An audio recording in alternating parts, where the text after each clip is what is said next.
खुलुमबाय Bodoland इंखं television studio आं ललिता गयारी दिनै मोनाबिलिनि गाहाय रादाबफ्राव दं। एबसुनि बानजायनायाव यूपीएससी एपीएससी ओरिएन्टेशन हाबाफारिया जागायबाय। अर्पणा नार्जारिया यूएसए नि हेंथायै गेलेनो थियारि। 27 जुनाव फोसावगोन एचएस जोबथा आनजादनि रिजाल्ट। क'क्राझाराव गोबांथार बिबांनि गान्जाजों लोगोसे सानै हमदों। बारेङाबारियाव धोरोम बास्लायनायनि थाखाय समाजनिफ्राय एरख'दों। सिमेन्ट दख'रा एबसुआ बर' बिजोंजों फरायनाय मेट्रिक आनजादाव सेथि मासियाव उथ्रिनाय फरायसाफोरखौ बरायदों। दानिया फैदो आबुं रादाबाव।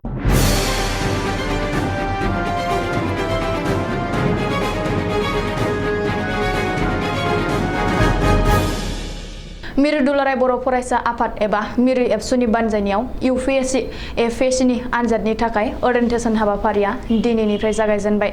क'क्राझार बिगियान फरायसालिमानिफ्राय एबसुनि ओरिएन्टेशन हाबाफारिखौ दिनैनिफ्राय जागायबाय। आजिरा मोननाय एसीएस अफिसार प्रफुल्ल हाज'वारिया क'क्राझार बिगियान फरायसालिमानि नीलकमल ब्रह्म सावराय नब्लाङाव खुंफुंनाय मोनसे मेहेरगोनां हाबाफारियाव एबसुनि यूपीएससी एपीएससी ओरिएन्टेशन हाबाफारिखौ बेखेवना होबाय।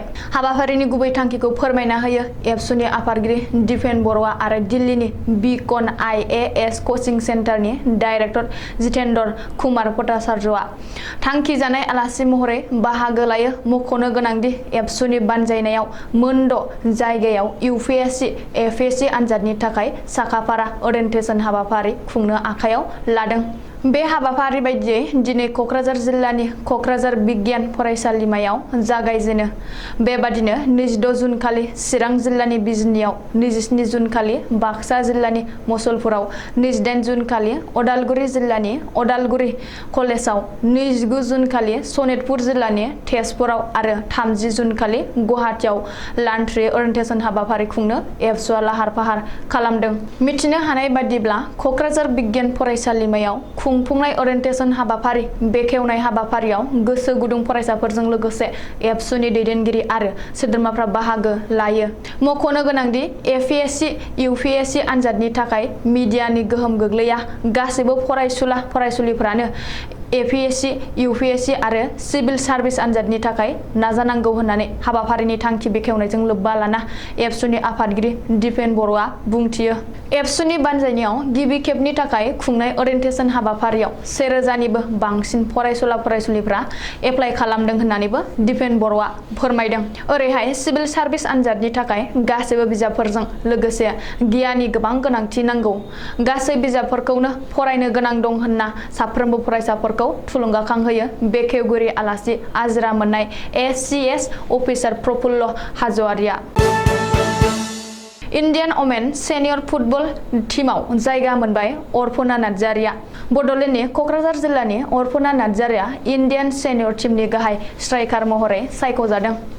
क'क्राझारनि प्रतिबाला बसुमतारी आरो बिश्वजित नार्जारिनि फिसाजो अर्पणा नार्जारिया भारतारि आइजो टीमनि गाहाय स्ट्राइकार महरै सायख'जानायाव बर' हारिजों लोगोसे ओनसोल आरो रायजोनि गोग्गानाय लाबोदों।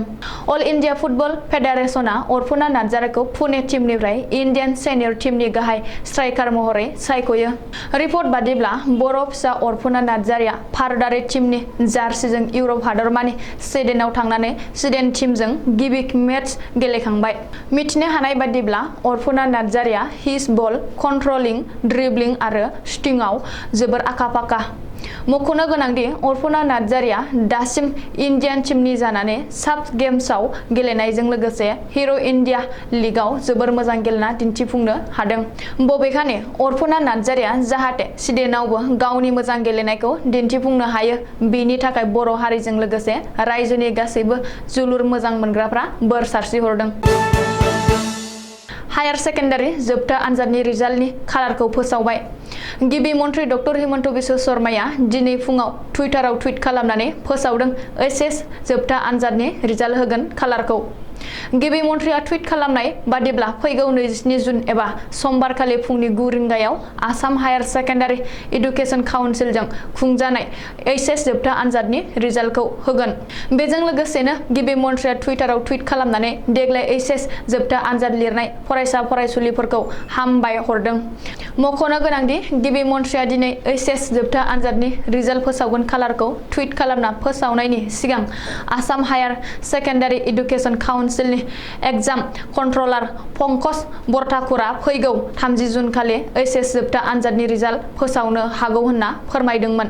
काउन्सिलनि रिपर्ट बादिब्ला गासै 2,49,812 सा फरायसुला फरायसुलिफ्रा देग्लाय एचएस जोबथा आनजादाव जिरायदों। क'क्राझार जिल्लायाव गोबांथार बिबांनि गान्जाजों लोगोसे सानै फालांगिरि हमदों। क'क्राझार पुलिसा सोर सुलुं बायदियै अपारेशन खालामना दिनै 477 केजि गान्जाजों लोगोसे सानै पेडलारखौ हमनो हादों होननानै गिबि मन्थ्रि डक्टर हिमन्त बिश्व शर्माया टुइटाराव टुइट खालामदों। मिथिनो हानाय बादिब्ला दिनै फुङाव सिमलटापु पुलिसनि बिबानगिरि सन्जय रायनि दैदेननायाव 31 नं राजा लामायाव गुवाहाटीनिफ्राय सोनाब बेंगल जानानै थांनाय NL06A4438 नम्बरनि ट्राकनिफ्राय बोखांनो हादों गोबांथार बिबांनि गान्जाखौ। ट्राकनिफ्राय गासै 37 पेकेट गान्जा बोखांनो हादों। बे जाथायखौ लोब्बा लाना ट्राक ड्राइभार रामबाबु राय आरो हेन्डीमेन दीपक रायखौ पुलिसा खायो। ओरैहाय कार्बि आंलंआवबो 7 कौटि रां बेसेननि हेर'इन हमदों होननानै मिथिनो हादों। रिपर्ट बादिब्ला कार्बि आंलं पुलिसा मैया आसाम नागालेण्ड सिमनायाव सिग्रोमनानै कौटि रांनि हेर'इन हमदों।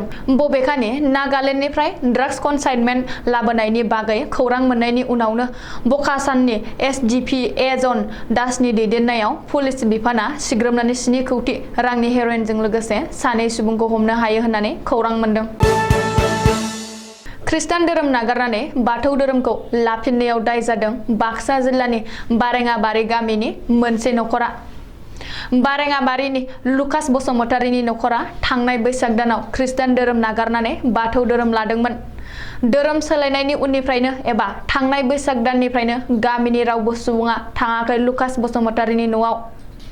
ओरैहाय गामिनि सोरबा सुबुङा लुकास बसुमतारीनि न'आव थांलाय फैलाय खालामोब्ला एबा सोमोन्दो लाखियोब्ला 5,000 रां जुरिमाना खालामदों गामिनि समाजा। जायनि थाखाय लुकास बसुमतारीनि नखराव जिंगासिनो गोनां जादों। 80% खृष्टान धोरोमारि सुबुंफ्रा रायजो जानाय गामियाव हारसिं जानांदों लुकास बसुमतारीनि नखरा। बबेखानि सम सम गामिनि खायसे सुबुंफ्रा लुकास बसुमतारीनि नखरखौ सिगि-सग' खालामदों होननानैबो मिथिनो हादों। रिपर्ट बादिब्ला लुकास बसुमतारीनि बिमा-बिफाया 22 बोसोरनि सिगां बाथौ धोरोमखौ नागारनानै खृष्टान धोरोम आजावदोंमोन। नाथाय लुकास बसुमतारीया थांनाय बैसाग दानाव खृष्टान धोरोमखौ नागारनानै बाथौ धोरोमखौ बजबना लाफिनदोंमोन आरो बै समनिफ्रायनो गामिनिफ्राय एखुथा खालामजादों। धेमाजि जिल्लानि सिमेन्ट सापरिनि सिङाव थानाय TD बर' गेजेर फरायसालि आरो CB बर' गोजौ फरायसालियाव दिनै सिमेन्ट दख'रा एबसुआ देग्लाय 2022 मायथाइनि मेट्रिक आनजादाव बर' बिजोंजों फरायनानै सेथि थाखो उथ्रिसारनाय फरायसाफोरखौ बरायो। बे हाबाफारियाव गाहाय आलासि महरै बाहागो लादोंमोन धेमाजि जिल्ला एबसुनि आफादगिरि लकेन बसुमतारी।